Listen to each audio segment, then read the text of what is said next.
Olá, meus amigos, estamos em live. Vamos dar continuidade aí às nossas aulas sobre Gênesis, Bereshit. Lembrando a você que, não lembrando, mas trazendo a você, avisando você que agora daqui para frente, por uma questão de vou facilitar as postagens, estarei fazendo as lives das nossas aulas do Gênesis em lives no Facebook. Que aí fica, para mim, eu achei mais prático. A luz é melhor, o som é melhor, mais fácil de fazer os cortes, enfim, eu achei a praticidade perfeita para aquilo que eu proponho, né? Tentar melhorar e trazer uma boa qualidade. Mas ela vai estar, como aqui no Facebook ela fica somente 30 dias, a live, né, gravada 30 dias, mas eu vou deixar no YouTube como a hashtag o dilúvio, essa aula de hoje. Acho que é a aula de número 16, se não me falha a memória, e vai estar no Facebook também, vai estar no YouTube com a hashtag dilúvio. Hashtag dilúvio. Você vai encontrar lá essa aula na íntegra, você que é dos cortes das plataformas de vídeos curtos. E o endereço você já sabe muito bem qual é, @osmundocastro40. E não deixe de nos sempre contribuindo conosco. Na sua contribuição é simplesmente comentar, curtir e compartilhar. Somente isso. Nos seguir nas plataformas digitais, no Facebook, no YouTube, onde nós estaremos esses vídeos lá. Sem perda de tempo, que o assunto é interessante, e sempre como aqui nós sempre estamos dizendo, cada dia mais está ficando as nossas aulas mais interessantes, estamos aprendendo mais coisas. Sempre recomendando a você que o ideal é que você acompanhasse desde a primeira aula, para que você comece a pegar a linha de raciocínio do estudo. Estamos fazendo, não é um estudo à parte.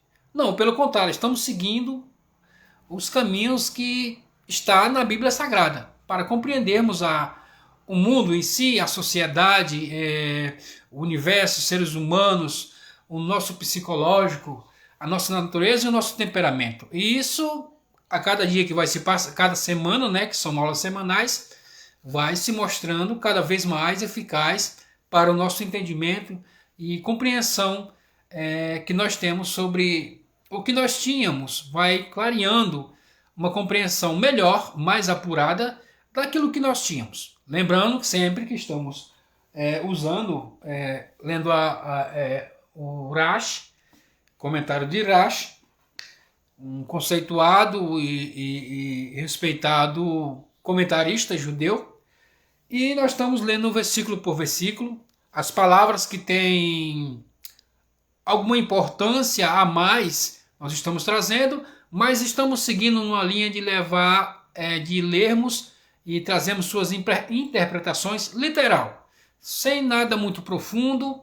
Existe uma profundidade quase que infinita das escrituras, mas esse não é o nosso foco.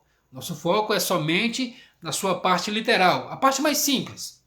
Então nós vamos continuar, que nós paramos na aula passada, no capítulo de número 7, e o verso, vamos continuar no verso de número 1, né? Vamos continuar dando prosseguimento. Tá. Capítulo 7 e o verso 1 diz assim: Deus disse a Noé, venha para a arca, você e sua família. Eu tenho visto que você é justo diante de mim nesta geração. Versículo 2. E nós temos aqui aquela, se você acompanhou as aulas, você sabe do que eu estou me referindo. Aqui quando fala Deus disse, aparece o nome, cadê? Yud Rei Vav Rei, que é pronunciado como Hashem, o nome. E quando aparece essas letras, nós pronunciamos como Hashem, está falando sobre o atributo de piedade de Deus. Então, o que nós escrevemos aqui foi: o atributo de piedade justificando Noa. Ou seja, você lembra da leitura que nós mostramos que na aula passada, que Noa andava sempre atrás de Deus, mas agora tem algo interessante. Deus disse: venha para a arca você e sua família. Eu tenho visto que você é justo diante de mim. Aqui tem algo muito interessante. Nós vimos na aula passada que Noa foi salvo pela graça. Isso quer dizer que, mesmo com toda a sua justiça, na época em que ele vivia, não foi o suficiente para que ele seja salvo. Se temos alguns exemplos dele, Abraão, se você for lá na aula, você vai entender. A aula se você está chegando agora, a aula que estou me referindo agora é a aula, está no YouTube, é a aula Noé, traduzido Noé. Então, o que fala com Noé aqui, Deus disse, é o atributo de Deus de piedade. O interessante é que ele fala: você é justo diante de mim. Mas nós lemos também na leitura passada que Noé, Deus rasga alguns elogios a Noé, que ele era justo e era íntegro. Já que Deus não diz que ele é íntegro. E tem um motivo pela qual nós vamos falar agora, porque Deus disse que isso não era justo, mas não disse que ele era íntegro. No versículo 6, se não me falha a memória, ele disse que Noé era íntegro, mas aqui ele só disse que ele era justo. Veja bem, não disse que ele era íntegro, ou seja, o que justificou Noa não foram os méritos naturais. Porque os méritos naturais, a justiça natural, numa ordem global, pelo aquilo que ia ocorrer aqui, que seria uma catástrofe, não tira um justo de uma catástrofe. Expliquei isso na aula passada. Ou seja, o que levou em consideração para Deus não foi a integridade naquele momento de Noé, mas sim Deus viu que ele era justo. Isso referindo-se que ele passou 120 anos construindo uma arca. E por esse esforço, ele veio voltar aos caminhos do Senhor. Não que ele cometeu nada errado, não, de maneira alguma. Noé, ele era justo e era íntegro, mas de uma maneira natural, somente, como uma pessoa qualquer que não exerce nenhum tipo de fé. Porém, essa pessoa é uma pessoa bem vista, uma pessoa justa, honesta. Então ele é justo, ele é íntegro, mas de um nível natural. E pessoas que são justas nesse nível natural estão expostas como é que eu posso dizer? A eventos naturais que possam vir a ocorrer. Elas estão expostas. Quando Deus disse: não, Noé, agora eu vi você, vejo que você é justo diante de mim. Ou seja, quando ele disse que eu vejo que você é justo diante de mim, antes não havia essa visão. Porque se agora ele vê, antes ele não via. Ele via uma pessoa justa num nível Elohim, nas leis da natureza, que no caso eu expliquei a vocês também que o Elohim se refere às forças que Deus se utilizou para criar a natureza. Isso desde a aula 2, eu acho, que se não me falha a memória.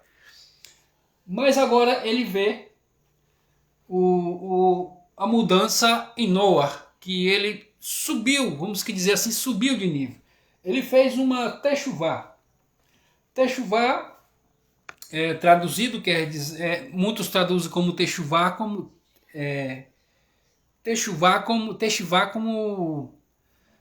arrependimento.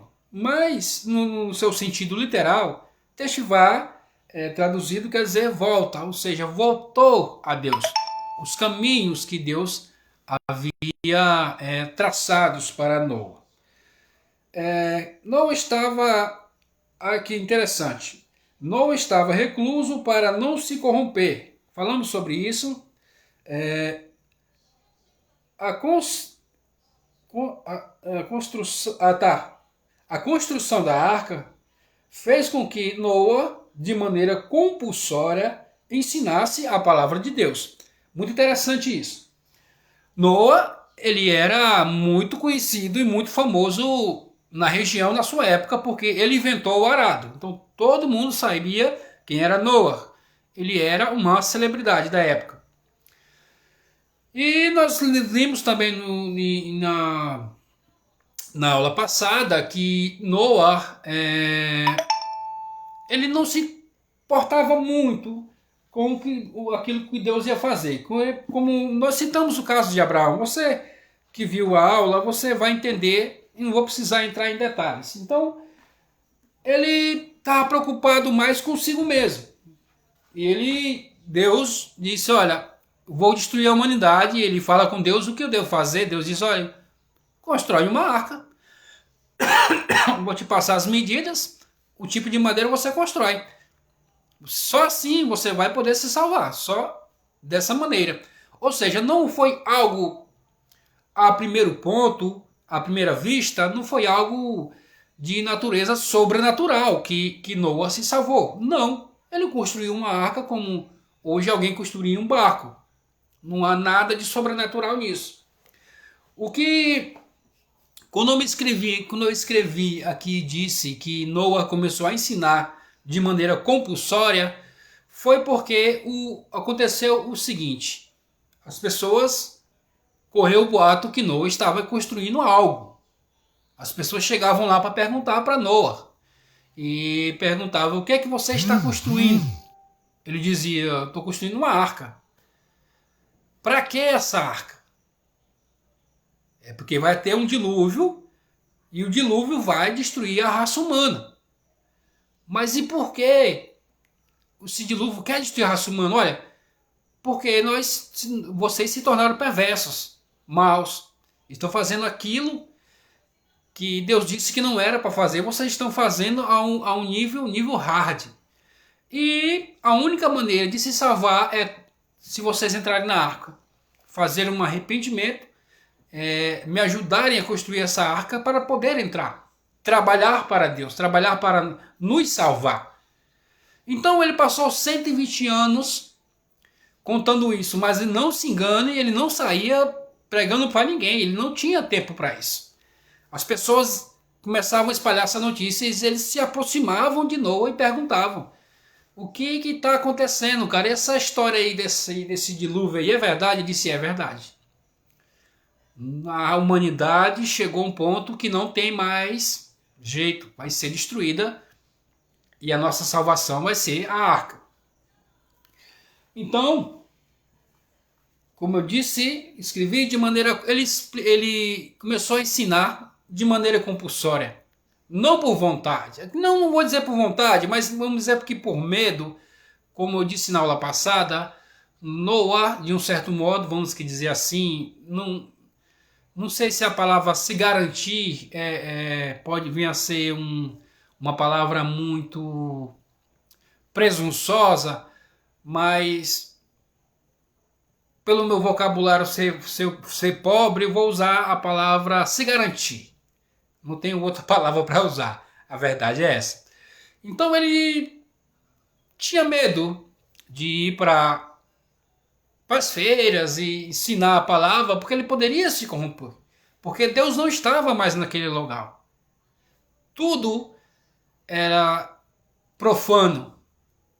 Tudo havia imoralidade. Havia roubo, havia assassinato, havia violência sexual, havia agressão.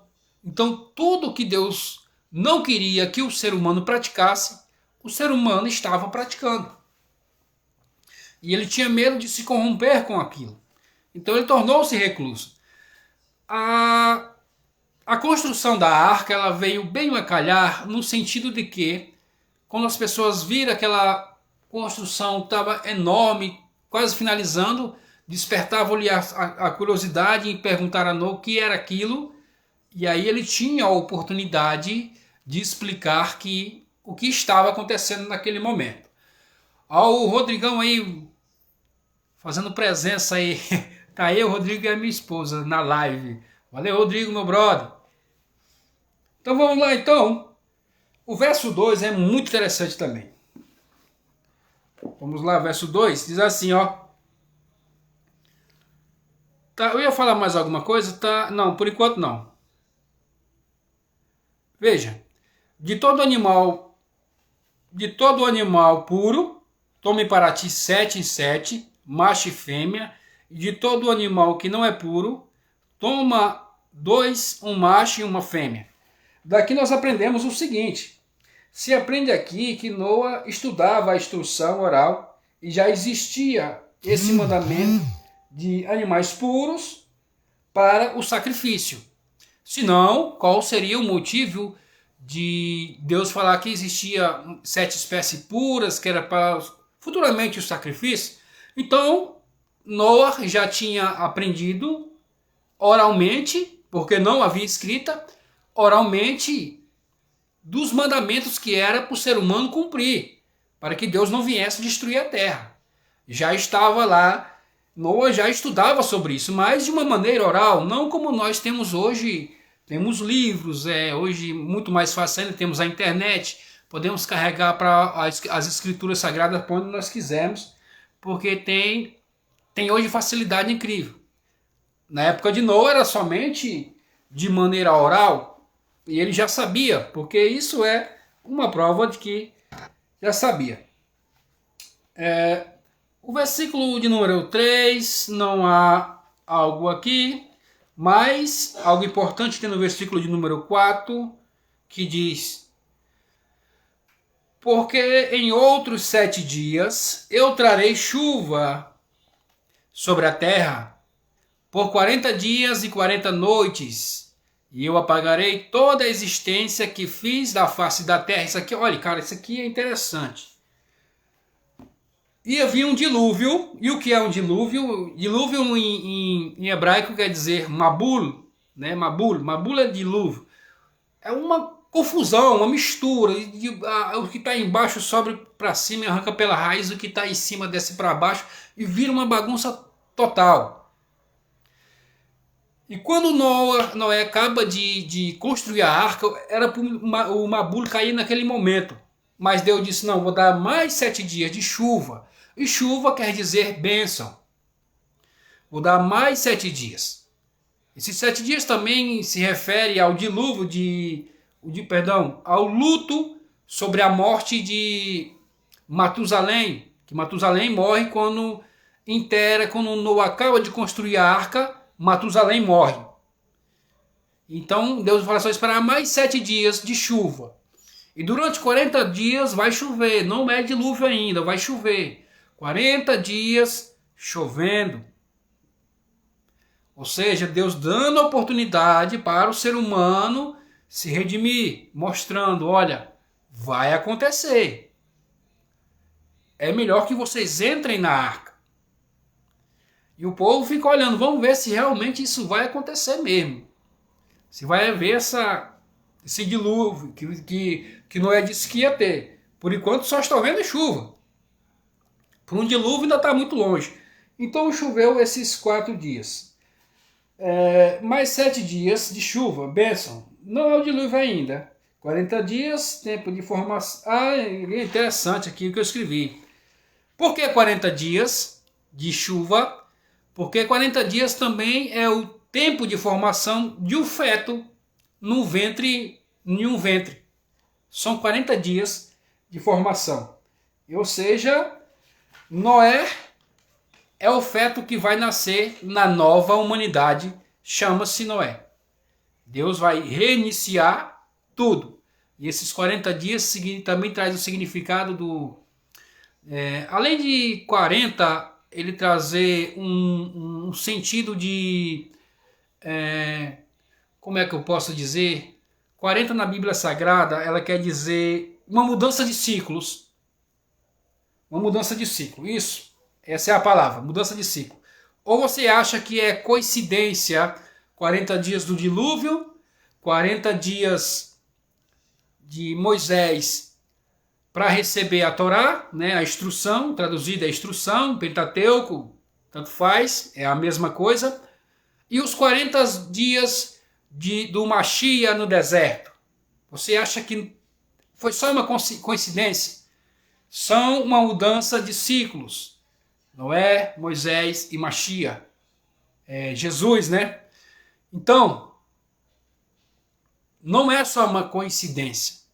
40 dias está dizendo que vai ocorrer uma mudança de ciclo. Então, Nor é o feto formando-se dentro dessa arca.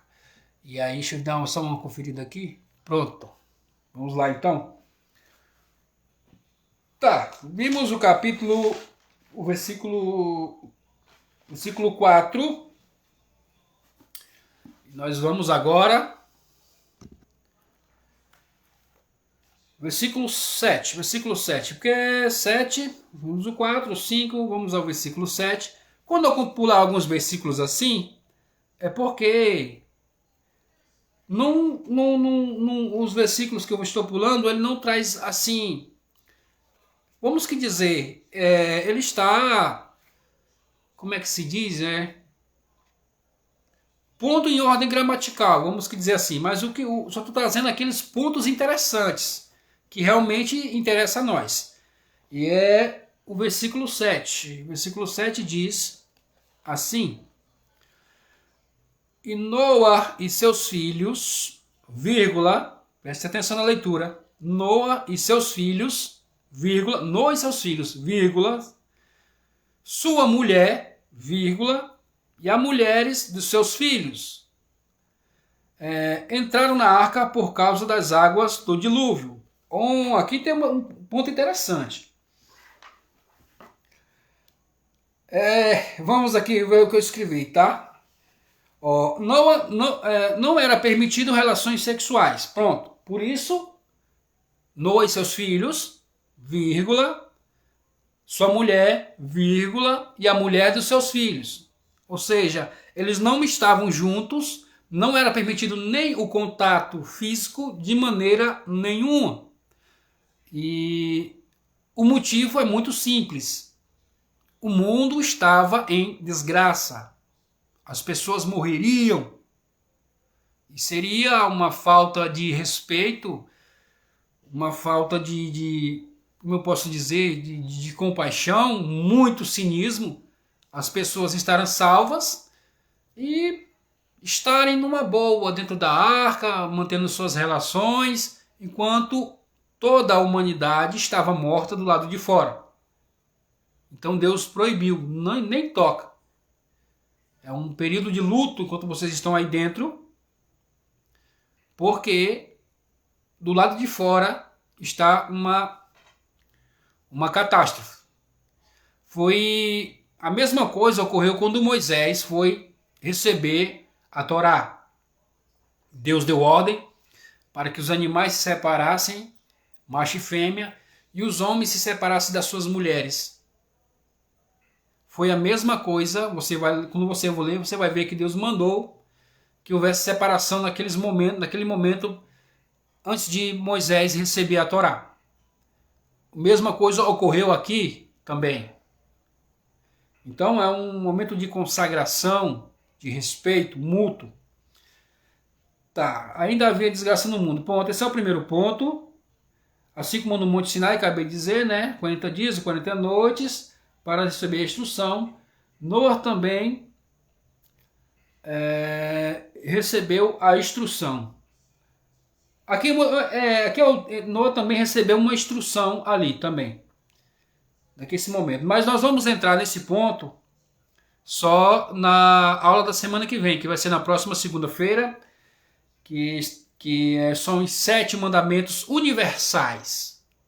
Os judeus, e aqui tem uma complicação, então eu não vou dar um spoiler, mas tem uma confusão tão grande quando as pessoas falam dos 10 mandamentos, como se nós fôssemos obrigados a cumprir os 10 mandamentos. Não somos, e nós vamos explicar isso na próxima aula. Noé recebeu os 7 mandamentos, que são os 7 mandamentos dos Bnei Noach, dos filhos de Noé, que é aquele que devemos cumprir. Na próxima aula vamos falar direitinho sobre isso. Também vai estar interessante, mas vamos seguir, não vamos entrar aqui. Quero somente atiçar sua curiosidade. Veja bem, ó. Por aqui, marquei até aqui, ainda o versículo 7. Veja bem, e suas mulheres. E suas mulheres e as mulheres de seus filhos. Tá, vou começar a ler do começo.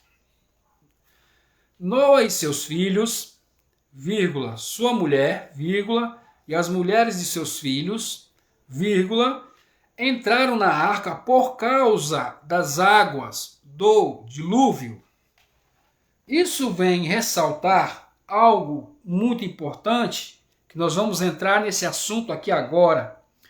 Por causa do dilúvio, do Mabul, explicamos o que é Mabul, né? Dilúvio, Mabul. Noé tinha pouca fé, ou seja, por um lado, ele acreditava, mas só entrou quando choveu e não parou. Ele acreditava sim que Deus havia falado que iria ter o dilúvio, mas como nós acabamos de ler aqui, eles só entraram por causa das águas. Eles não entraram antes de chover. É aquela questão que muito de nós às vezes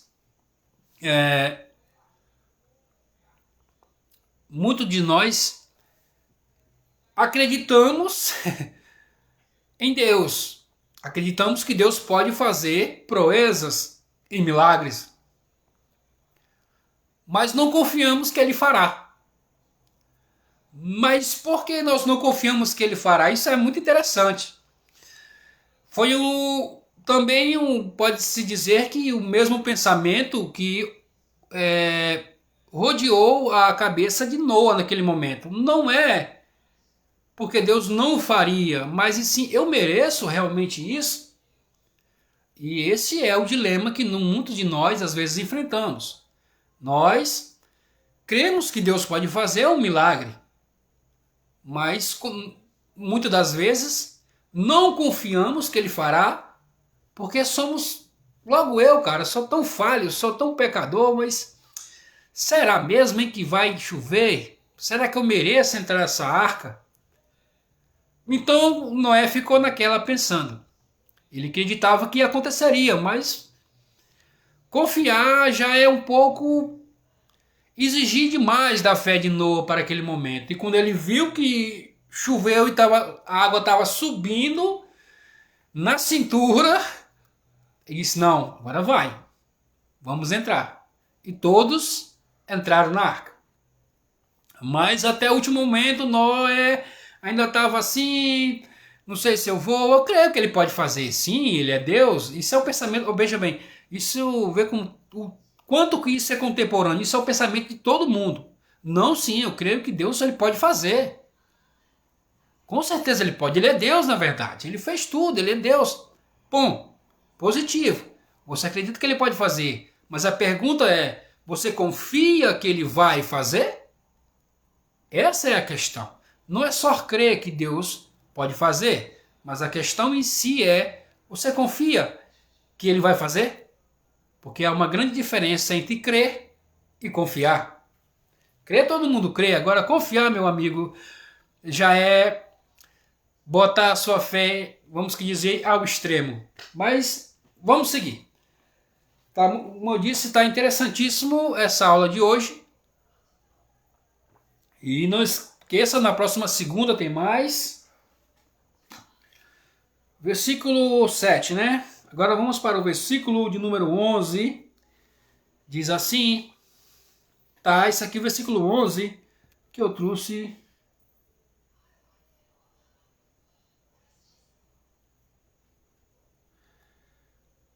Versículo 11, vamos lá. No ano 600 presta atenção nessa idade, que depois daqui a pouco, logo mais, nós vamos falar sobre esse ponto também, que ele é interessantíssimo aqui, tá?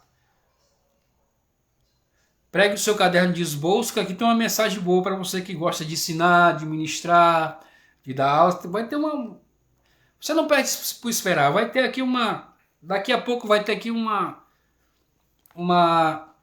mensagem quentinha para você... como é que se diz? Melhorá-la e aplicá-la na sua vida pessoal e naqueles que lhe ouvem. Vamos lá então, versículo 11. No ano 600 da vida de Noa, o segundo mês, no 17º dia do mês. Nesse dia, todas as fontes do grande abismo romperam-se e as comportas do céu foram abertas. Foi nesse dia, quando Noé estava com 600 anos e 47 dias,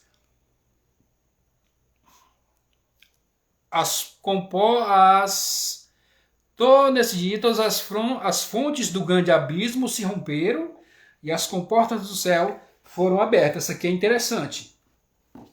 Veja, por causa do dilúvio está muito importante e traz informações fantásticas. Veja alguns pontos. Porque o primeiro ponto que eu botei aqui foi a discórdia. Por quê? Vamos falar sobre isso agora um pouco. A discórdia foi inserida no mundo no segundo dia, na separação das águas. As águas é a instrução, ou seja, as águas é a escritura, né? As águas, ela traz o significado da escritura sagrada, né? Isso quer dizer as águas. Podem ser usadas para o bem e para o mal. Vamos explicar isso. Veja bem. A discórdia ela foi inserida no mundo no segundo dia, quando Deus faz separação. O que é uma separação? É uma discórdia das águas de cima e das águas de baixo. Houve ali uma separação, onde Deus separou. Ali é uma discórdia. E também o interessante é que o segundo dia, se você for lá ver, você vai ver mais direitinho, o segundo dia é o único dia em que Deus não diz que foi bom. Foi no segundo dia. Primeiro dia foi bom, terceiro dia foi bom, quarto bom, quinto bom, sexto muito bom. O segundo dia Deus não diz que foi bom, porque houve essa discórdia, essa separação. Acho que deve ser por isso que segunda-feira não é muito legal para muita gente, né? Porque segunda-feira é o segundo dia. E se nem Deus viu que era bom... Imagina nós que somos seres humanos, né? Mas brincadeira. Mas realmente, na segunda-feira Deus não disse que era bom. Brincadeiras à parte, vamos seguir? Tá. Como assim usadas para o bem e para o mal? Por que essa discórdia? Tá. Existem dois pontos dessa discórdia que eu quero trazer para você. Para o bem e para o mal. O que é uma discórdia para o bem? É uma discussão saudável sobre as escrituras sagradas. Sim, é permitido que se discuta, que se indague com outras pessoas que têm um entendimento diferenciado daquilo, mas aquilo tem que servir somente para você não andar em cabresto. Por isso você tem que indagar, tem que perguntar e tem que, de um certo modo, discutir esses assuntos para que você possa compreender o ponto de vista de outras pessoas nas escrituras sagradas. Isso permite que você não ande em cabresto de ninguém. Você desenvolve o seu intelecto, você desenvolve a sua percepção de entendimento através desse debate, dessa discussão. Isso é muito saudável. O que não é saudável é quando uma discórdia chega ao ponto de você se usar, ou você usar de querendo colocar a pessoa para baixo, como se ela não fosse um nada, um ninguém, não soubesse nada de Bíblia. Isso não é bom. Não faz parte da discussão que Deus quer que nós façamos a respeito da palavra. Deus quer um debate, perguntas, respostas, reflexões. Isso é uma discordância que pode-se dizer que é boa. Para que nós não andamos aqui, somente nesse cabestro aqui, uma visão 4x4. Mas, infelizmente, há algumas ocasiões em que a pessoa se utiliza do seu muito entendimento intelectual sobre as Escrituras para querer humilhar outras pessoas, subjugá-las ao seu ponto de vista, porque ele é um estudioso, ele é um teólogo, ele é um sábio. Não é assim que funciona. Salomão, existe um midrash, acho que se não me engano é um midrash que diz, tradição oral, que diz que Salomão ele era capaz de dizer 5.000 parábolas a respeito de um único assunto. Ele explicava um assunto para os seus e a pessoa dizia: Rei Salomão, eu não consegui entender. Se você não entendeu, então vou fazer uma parábola explicando essa parábola que vai explicar o assunto. E assim ele fazia. Se não entendesse, ele fazia outra parábola explicando a parábola que ia explicar a parábola para explicar o assunto. O que é que isso quer dizer?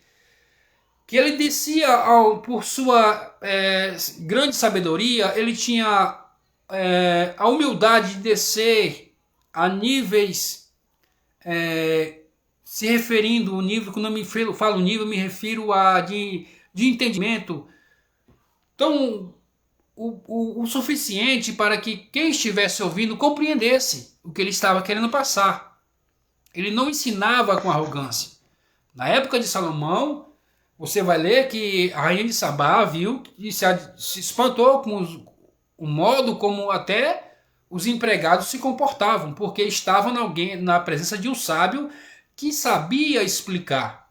Se o nível intelectual de uma pessoa não alcançava a sua sabedoria, ele descia explicando até aquela pessoa entender. Isso é um grande diferencial naqueles que se propõem a ensinar. Não é falar palavras difíceis, sim, se quem estiver lhe ouvindo entender dessas palavras complicadas de dicionário, sim. Mas se não forem, você tem que descer a um nível de simplicidade para que elas compreendam o que Deus está querendo transmitir através de você. Esse é o grande X da questão. Vamos lá então. Versículo... Esse ponto. Assim como as águas foram separadas para que houvesse a existência. E se juntaram para... Isso, ponto. Então no versículo 11, Ou seja, as águas separaram também, outro ponto, que as águas separaram para que houvesse a existência. Então, as águas se separaram. Agora, elas se juntam de novo. Ou seja, como se fosse refazendo novamente a existência. Então, elas se juntaram. Assim como elas, no capítulo 2, Deus as separa para que a existência possa existir. Agora ele junta elas de novo para que também possa começar tudo de novo, agora a partir de Noé.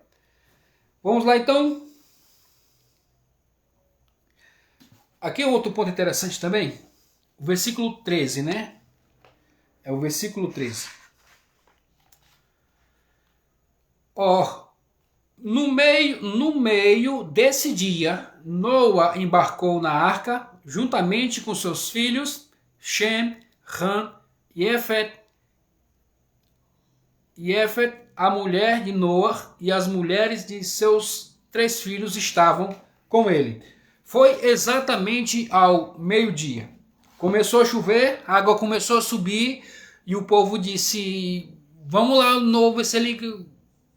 Talvez Noé já se escondeu. Deus disse, não, ele vai, meio-dia ele vai entrar na arca e todos vão ver com seus próprios olhos que eu os mostrei a salvação e eles não foram porque não quiseram abandonar a sua vida miserável.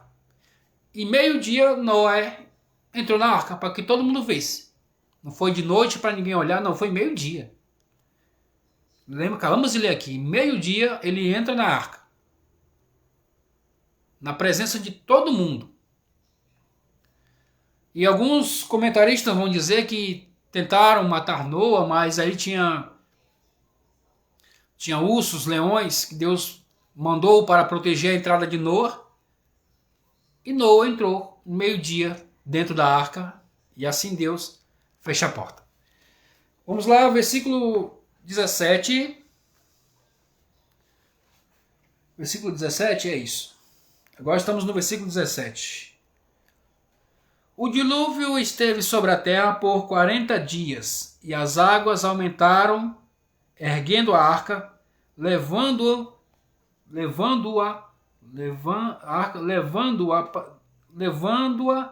da terra. Aí sim, nesse momento que veio o Mabul, o dilúvio, né? Agora aí ficou sério. Aí que veio toda aquela... Mabul é mistura, é bagunça, tá traduzido como dilúvio, mas é isso, né? Mabul. O que está em cima cai para baixo, o que está embaixo é arrancado pela raiz, jogado para cima. Isso é um ponto que nós vamos ver daqui a pouco. Tá. O versículo 18 é interessantíssimo também. Diz assim: as águas fortificaram-se e aumentaram bastante, e a arca flutuou sobre a superfície da água. Aqui é importante, porque está aqui a palavra Vaigbur.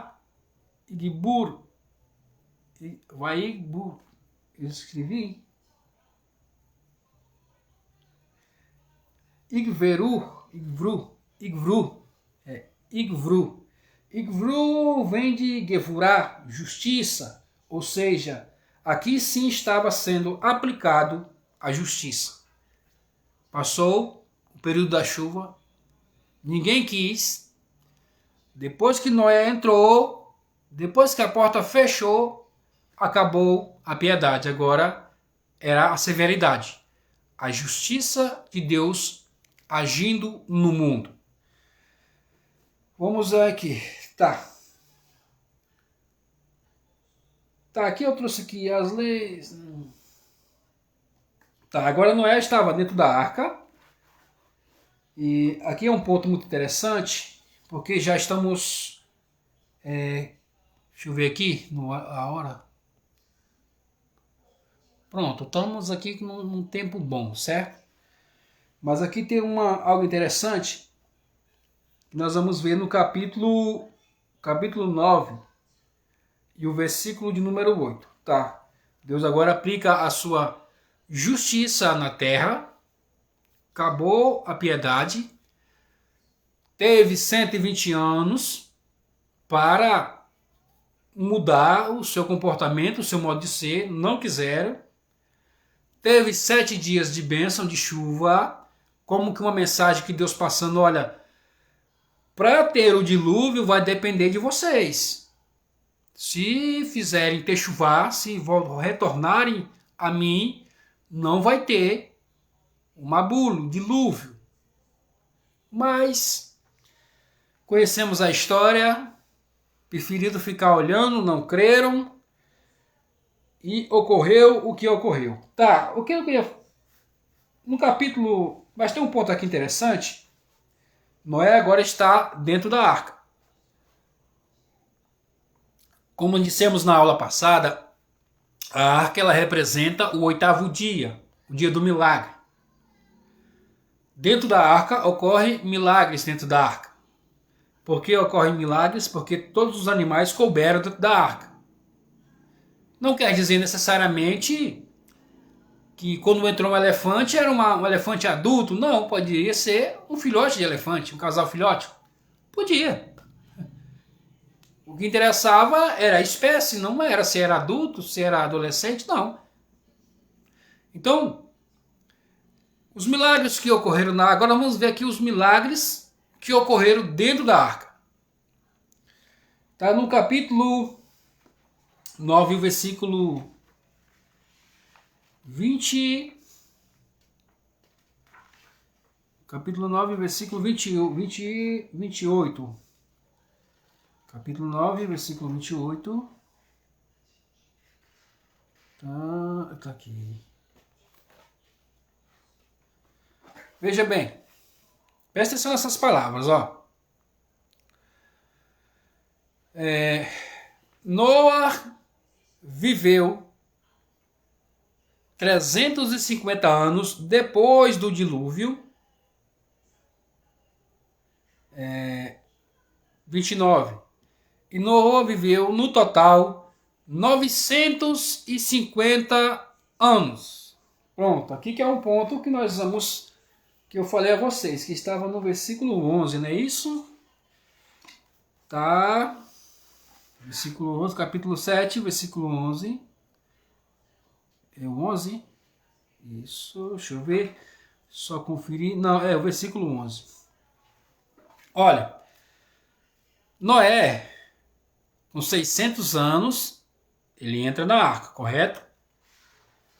Com 600 anos. E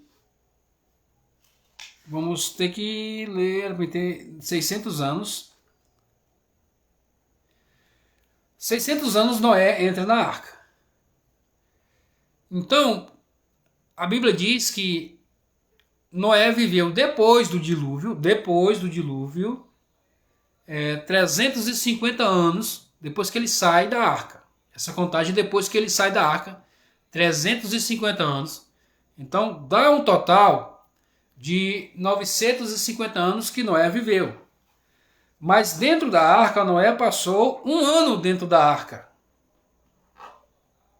Então quer dizer, 600, um ano dentro da arca, 350 depois fora da arca, e dizer que ele morreu com 950 anos, aí a conta não fecha. Está faltando um ano dentro da arca. O ano que estava dentro da arca. Foram 150 dias. Aqui tá. As águas aumentaram. Terra por 150 dias foi o tempo que as águas aumentaram. 150 dias. Deus lembrou de Noé, tá? E baixou foram saltados no dilúvio, com porta do céu da chuva, cesseu, as águas recuaram da terra e elas continuaram a recuar ao fim de mais 150 anos. Já vai para 150 dias, já vão para 300 dias. No 7º mês do 17 ano, sobre as montanhas do Ararat, tá? Totalizando um ano. O que é que isso quer dizer? Quer dizer o quê? Que este ano dentro da arca não foi contado por Deus. E nós vamos entender por quê. Veja bem, por que não foi contado? Porque as leis da natureza não funcionam dentro da arca. Porque a arca ela representa o mundo vindouro, representa o 8º dia, o milagre de Deus. Isso quer dizer que para Noé, esse um ano que ele passou dentro da arca, para ele foi como se fosse apenas 40 dias. Observe aqui, ó, o capítulo 8, versículo 6. Capítulo 8, versículo 6. Veja. Depois de um ano, né? Aqui, ó. E ao fim de 40 dias, Noé abriu a janela da arca. Veja bem, olha. Aquilo que nós lemos, ó. Lemos sobre chuva 150 dias. Isso é capítulo 8, versículo... Ó. Vamos lá. Tá aqui. O 7 teve os 40 dias de dilúvio, lemos no capítulo 7. No capítulo 7 também diz, aumentaram sobre a terra 150 dias de água subindo e água descendo. Entramos no capítulo 8, no versículo 3, as águas recuaram da terra e elas continuaram, quer dizer, elas recuavam e continuavam, ao fim de 150 dias, mais 150 dias, 300 dias. E aqui, capítulo 8, versículo 6 diz, e ao fim de 40 dias, Noa abriu a janela da arca que havia feito e enviou um corvo. Tá, vou ficar por aqui, por enquanto. Enviou um corvo, tá? Enquanto fora da arca, a destruição durou 1 ano, dentro da arca durou 40 dias. É aquilo que eu tentei explicar para você. Que dentro do milagre, dentro da arca, aquele 1 ano que passou lá fora, para Noé foi como se fosse 40 dias. Deus enviou os dias de tormenta de Noé dentro da arca. A arca era um milagre de Deus. Vamos aqui fazer uma conclusão para nós encerrarmos. Veja bem.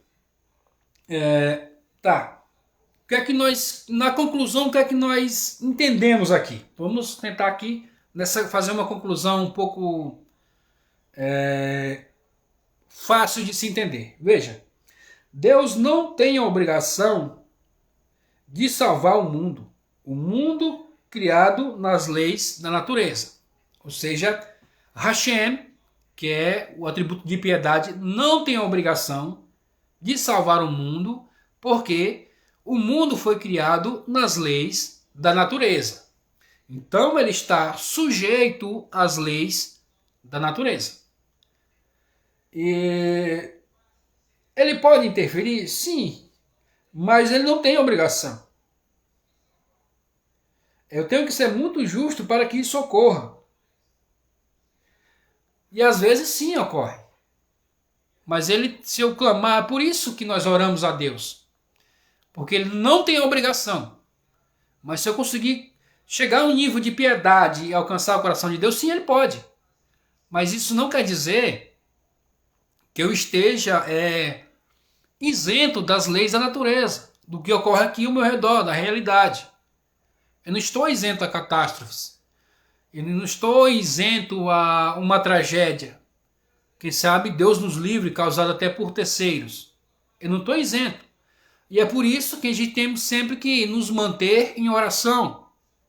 Sempre é por isso.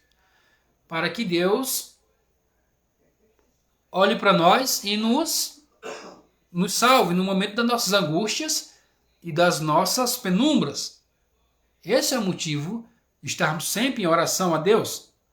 Porque estamos no mundo físico governado pelas leis da natureza. Então, na nossa realidade, tudo pode acontecer. Estamos sujeitos a isso tudo. Como eu disse, Deus pode intervir? Pode. Mas eu tenho que sempre estar em constante oração e sempre estar buscando a face piedosa de Deus. Tá. E nós não nos devemos nos basear nos milagres. Não devemos nos basear nos milagres, ou seja, sempre, como eu digo, basear nos milagres é não botarmos a nossa vida em risco. Ou seja, tentar a Deus, né? Como foi lá no deserto. Transforma essas pedras em pães. Você não pode se basear nos milagres. Não, de maneira alguma. E Jesus responde, nem só de pão viverá o homem, mas de toda a palavra que sai da boca de Deus. Te lança daqui para baixo, ou seja, não devemos nos basear nos milagres, não. O mundo deve ser consertado, sim, mas nas ordens naturais. Sermos piedosos. Não sempre estamos contando com milagres. Temos que fazer a nossa parte e sermos pessoas justas. Tá, vamos lá. Ou seja, devemos precisar de um milagre o mínimo possível. O Messias, o centro do mundo está nas leis. O Messias e o centro do mundo, o conserto do mundo está nas leis da natureza. Isso quer dizer ser grato e reconhecer a Deus naquilo que é natural. Você percebe que que o inimigo ele tentou provocar um milagre. Ele disse, não é assim que funciona. Então, tudo, não é que infelizmente vai ter situações que nós vamos precisar de uma intervenção divina. Mas enquanto formos piedosos, tementes a Deus, para que nossas atitudes não cheguem ao ponto de nos colocar nenhuma cilada que precisamos de um milagre, aí sim possamos dizer que nós somos sábios e espirituais, quando chegarmos a esse ponto, onde a nossa vida vai fluir com a bênção e a proteção divina naturalmente, segundo as leis da natureza. Não sempre temos que clamar por um milagre.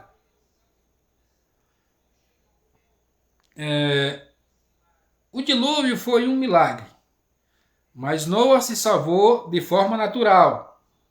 Isso quer dizer que Deus faz um milagre, mas oculta na forma mais natural possível.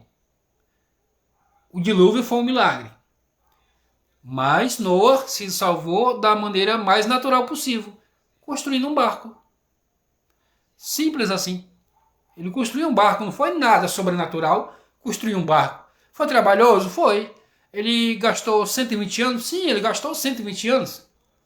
Mas foi de maneira natural. Então Deus ele faz muitos milagres.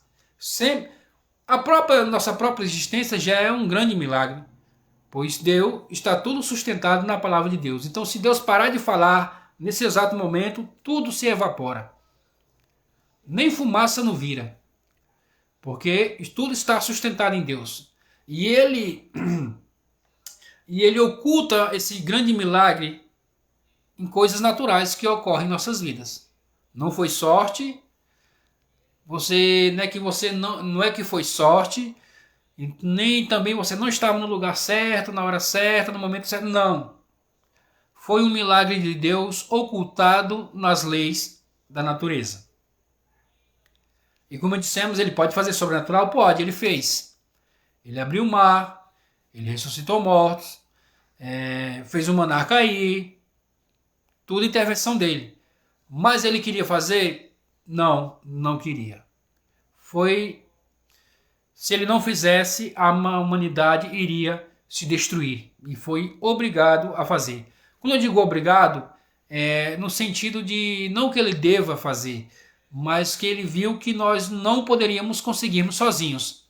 Então, quando ele vê que você realmente não tem capacidade, então, às vezes, ele interfere. Às vezes. Mas quando ele vê que você tem capacidade de sair dessa dificuldade que você se enfiou, geralmente ele não vai fazer nada, porque você tem o potencial para sair. Tá. Outro ponto que eu ia tocar também aqui, que é muito interessante. Tá. Muitas culturas trazem os relatos do dilúvio de acordo com sua cultura. Isso aí, nós já. Você vai. No YouTube, você vai ver no YouTube, tem muitos relatos de outros povos falando sobre um dilúvio também. Eles vão falar. Aí. E muitos usam como um pretexto para dizer que porque realmente o povo judeu foi o último povo a ser criado. Foram criados 70 povos, depois foi o povo judeu. Aí eles dizem que o povo judeu começou a pegar um pouquinho da história de um pouquinho da história de outro, e começou a formar formular a sua, na sua cultura, nos seus meios éticos e morais, e construiu isso aqui. E muitos ainda acreditam nisso, mas por que que todos falam, todas essas gerações falam do dilúvio, esses outros povos, outras culturas? Porque todos são descendentes de Noa. Noa contou o que aconteceu para os seus descendentes. Na medida que o povo ia se espalhando, aí cada um contava e adaptava ao jeito que queria. Mas todos vieram de Noa. Só quem sabia dessa história era Noa. E ele passou para todos. Ele viveu 350 anos e ensinou. Quem quisesse ouvir, ele ensinava a todos. E o povo de Israel, que ainda não é ainda, né, mas veio trazendo essa tradição oral, sempre trazendo de geração em geração. E o que geralmente eles dizem que é, quando vê esse é até interessante, que é um deus fulano, discutiu, ficou intrigado com outro deus bertano, e aí ele falou, eu vou destruir a humanidade. E aí tinha um outro deus lá que escutou, aí veio pro homem e diz, olha, tu faz um barco, escapa, que tal Deus fulano de tal vai destruir. Aí o ser humano foge, constrói um barco, aí o Deus que é o bichão da goiaba descobriu que tinha um Deus que era X9. Descobriu que tinha um Deus que era X9 e prendeu esse Deus e matou outro. É assim, resumindo esse balaio de gato, a história do dilúvio contada por outras culturas é que nunca foi por causa da desobediência, da crueldade, da maldade do ser humano, e sim foi por causa de outro Deus, de um Deus. Nunca ele quis assumir a culpa que a destruição da sua espécie na época de Noa foi porque eles eram perversos desde a sua mocidade. Isso, meu amigo, isso é até hoje. Muitas das coisas ocorrem conosco não é por causa do inimigo, não. É por causa de você mesmo. O inimigo não tem poder nenhum com a sua vida. Ué, você está debaixo da mão do Todo-Poderoso ou não?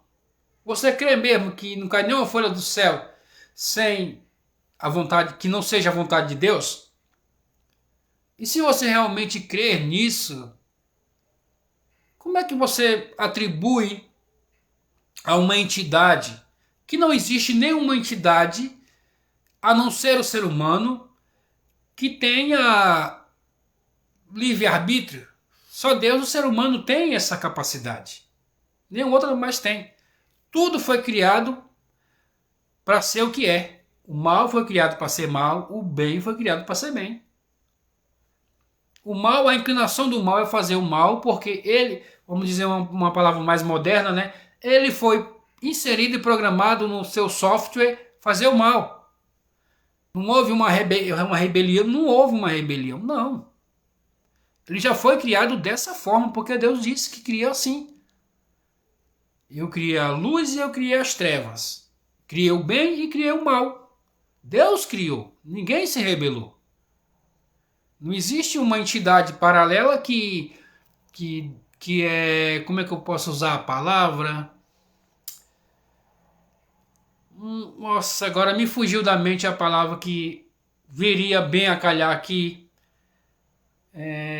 Não é bem livre-arbítrio, agora me esqueci, mas é num sentido de que fosse uma entidade independente. Não existe nada independente de Deus, não tem. O único que tem essa capacidade de se distanciar de Deus é somente o ser humano. Só. Tá. E o que seria qual é toda a consequência disso? Que desde sempre o ser humano quando ele quer praticar coisas erradas, na época da antiguidade, então se atribuía a um Deus. Ah, eu quero viver relações proibidas, promiscuidade, pornografia. Então eu vou criar um Deus, que é o Deus disso. Então eu não estou fazendo para mim, eu estou fazendo para o Deus, que é o Deus disso aqui. Eu quero... criei, não estou desgostoso com essa criança aqui, então eu vou criar um Deus e eu não vou matar o meu filho, eu vou oferecer a esse Deus. Eu esqueci, acho que é a Moloque, não sei. Nem lembro, tento lembrar o nome dessas misérias. Eu não estou matando, estou oferecendo a esse Deus. Ou seja, criaram-se deuses para que possa legalizar os maus instintos da humanidade, o mau caratismo da humanidade. Então cria-se deuses atribuindo essas ações a ele. Mas e hoje em dia está a mil maravilha, porque todo mundo é cético, não crê mais em deuses. Não. Por quê? Porque agora tem ideologia. Não se engane, meu amigo. Só mudou a coleira, o cachorro continua sendo o mesmo. Se eu quero oferecer uma criança a Moloque, né? Se eu quero oferecer uma criança a Moloque, eu não ofereço mais a Moloque. Hoje tem a minha ideologia feminista, de Simone de Beauvoir, eu acho que é. E tem muitos outros. Ideologias é a palavra da vez. São os deuses modernos. Não existe mais os deuses antigamente. Hoje existe ideologia que vem de um certo modo legalizar e tornar normal as minhas atitudes pecaminosas. Porque não sou eu que estou fazendo, é a ideologia que eu estou seguindo, que eu estou seguindo, que eu tenho que fazer essas coisas. E quantas pessoas que leem a palavra, creem em Deus, diz que tem uma ideologia? Eu não queria dizer isso para você, mas guarda segredo, não vai dizer para ninguém, foi o que falei, mas você é um idólatra. Só não, mas eu não adoro deuses, eu tenho uma ideologia. O cachorro é o mesmo, só mudou a coleira. Meus amigos, o papo tá bom, mas nós temos que encerrar a aula por aqui. Como eu disse, na próxima aula vamos falar sobre os 7 mandamentos de Noa. Obrigado por ficar até aqui comigo. Fique bem, fique em paz, fique com Deus e até a próxima aula.